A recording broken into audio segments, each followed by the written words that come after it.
Всем привет, дорогие друзья! Вы находитесь на канале Обоз из Китая. Это значит, что мы сегодня распечатаем какую очередную китайскую хрень. Я про нее вам расскажу, выскажу свое мнение, проверим, что это за фигня.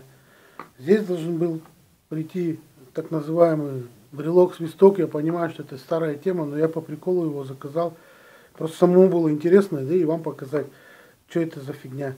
Шла посылка, значит, сколько, 34 дня, пришла прямо в почтовый ящик. Давайте распечатаем, не будем откладывать, как говорится, в долгий ящик. Разрежем ее, посмотрим, что там нам братья положили. Ну вот, значит, такой брелок, в пакете ничего нет. Давайте распечатаем его.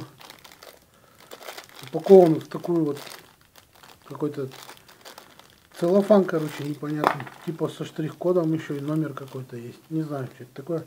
Выглядит вот так. Здесь, значит, стоит у нас предохранитель. То есть его надо будет вытащить.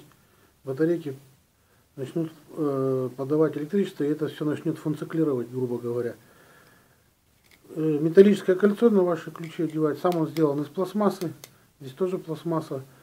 Есть кнопочка такая, здесь должен быть светодиодный фонарик, ну якобы подсвечивать в замочную скважину, чтобы вы ключом не промахнули. Также у него есть функция поиска ключей, если вы где-то их потеряли, вы должны посвистеть, и должно это все дело откликнуться, и вы найдете ключи и не опоздаете на работу. Давайте, в общем, вытащим этот предохранитель. Вытащили. Проверяем. О, светодиодный фонарик горит. Ну, я бы не сказал, что там ярко он очень горит, но так прикольно, только что красным цветом. Ну, в замочную скважину попасть можно. Теперь мне еще интересно, как он работает. Давайте попробуем свистнуть. Вот, реально. В общем, эту вещь можно порекомендовать тем людям, которые умеют свистеть. Вот так вот. А так, я не знаю, на хлопки он мне интересно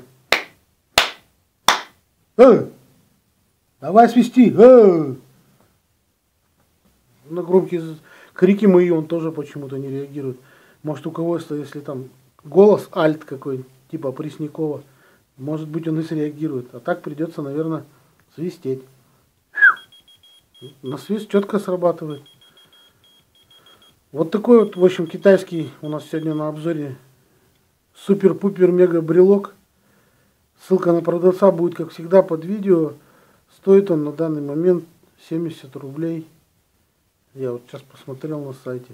А я его покупал вроде 56 рублей. Не вроде, а точно 56 рублей. В принципе, все, что я хотел рассказать о этом брелке.